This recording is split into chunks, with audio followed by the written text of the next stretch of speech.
وإليك المصير. আলী বানাত ছিলেন একজন অস্ট্রেলিয়ান ব্যবসায়ী। তিনি যে ফেরারি গাড়িটি ব্যবহার করতেন তার দাম ছিল 50 কোটিরও বেশি। তিনি সব সময় নিজের হাতে যে ব্রেসলেটটা পরতেন সেটার দাম ছিল 50 লক্ষ টাকা। এমনকি প্রতিদিন চলাফেরার জন্য সিম্পল একটা স্যান্ডেল তিনি পরতেন, তার দাম ছিল নিম্নে 1 লক্ষ টাকা। হাজার হাজার কোটি টাকার ব্যবসা ছিল এই 27 বছর বয়সী যুবকের। আলীর জীবন কতটা বিলাসবহুল ছিল তা আর বলার অপেক্ষা রাখে না। একদিন চা খেতে গিয়ে হঠাৎ তিনি দেখলেন মুখে একটা ফোসকা পড়েছে। ডাক্তার এসে তাকে দেখলেন এবং বেশ কিছু টেস্ট দিলেন। সেসব টেস্টের ফলাফল আসার পর দেখা গেল আলী বানাতের স্টেজ 4 ক্যান্সার হয়েছে। ডাক্তার তাকে সময় বেঁধে দিলেন এবং বললেন, আপনি আর মাত্র 7 মাস এই পৃথিবীর আলো দেখতে পারবেন। সেই পরিস্থিতিতে আলীর মতো একজন টকবগে মাল্টিমিলিয়নিয়ার যুবকের মানসিক অবস্থা কেমন হওয়ার কথা তা এতক্ষণে অনুমান করতে পেরেছেন।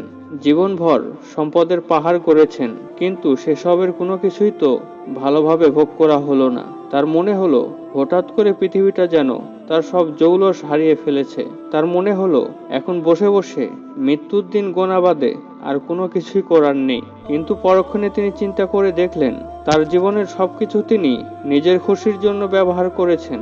এই জীবনে মহান রাব্বুল আলামিনকে খুশি করার জন্য তিনি কিছুই করেননি।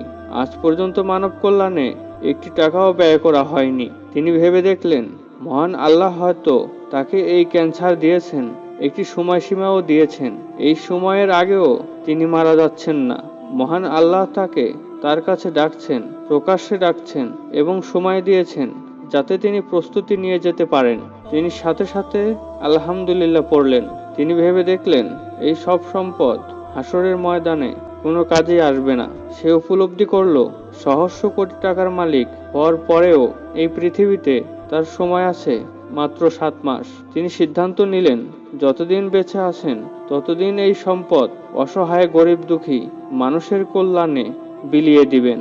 ক্যান্সার হয়েছে জানার পর প্রথমে তিনি একদম ভেঙে পড়েছিলেন, তবে সময়ের সাথে সাথে তিনি ক্যান্সারের জন্য মহান আল্লাহর কাছে শুকরিয়া আদায় করতে থাকেন এবং এই ক্যান্সারকে একটি উপহার হিসেবে ধরে নেন। তিনি বলেন, ক্যান্সার হওয়াতে আমি বুঝতে পেরেছি মহান প্রভু আমাকে ভালোবাসেন। যদি ক্যান্সার ছাড়াই হঠাৎ একদিন চলে যেতাম তাহলে আমার কোটি কোটি ডলার অর্থ সম্পদ কবরে আমার জন্য সাফ হয়ে যেত। আর আজ আমি এই সম্পদ দিয়ে কবরে গৃহ নির্মাণ করছি। ক্যান্সার হওয়ার পর তিনি নিজেকে নিজে বুঝিয়েছেন অনেক হয়েছে, যেভাবে আমার জীবন চলছিল সেটা সঠিক পথ ছিল না। এখন যে কটা দিন বাকি আছে সেই সময় আমি আমার জীবনকে সঠিক পথে পরিচালনা করতে চাই। এরপর তিনি নিজের বিভিন্ন জিনিস বিক্রি করতে শুরু করেন। আস্তে আস্তে তিনি নিজের বাড়ি গাড়ি সবকিছু বিক্রয় করে দেয়। এমনকি নিজের মালিকানাধীন 2টি ব্যবসা প্রতিষ্ঠানও এই তালিকা থেকে বাদ যায়নি। এইসব বিক্রি করে সমস্ত অর্থ তিনি মুসলিম অ্যারাউন্ড দ্য ওয়ার্ল্ড নামক একটি দাতব্য প্রতিষ্ঠানে দান করে দেন। ডাক্তার তাকে বলেছিলেন তিনি আর মাত্র 7 মাস বাঁচবেন, তবে আল্লাহ পাকের দোয়ায় তিনি ক্যান্সারের মতো মরণব্যাধি নিয়েও 3 বছর বেঁচে ছিলেন। সেই 3 বছরের প্রত্যেকটা দিন তিনি কাজ করেছেন হতদরিদ্র অসহায় মানুষের জন্য। আলী বানাত আফ্রিকার টোগো, গানা, বুরকিনা ফাসো হাজার হাজার দুস্থ অসহায় এই সকল আফ্রিকান মানুষের পিছনে একাতরে নিজের সম্পদ বিলিয়ে দিয়েছেন।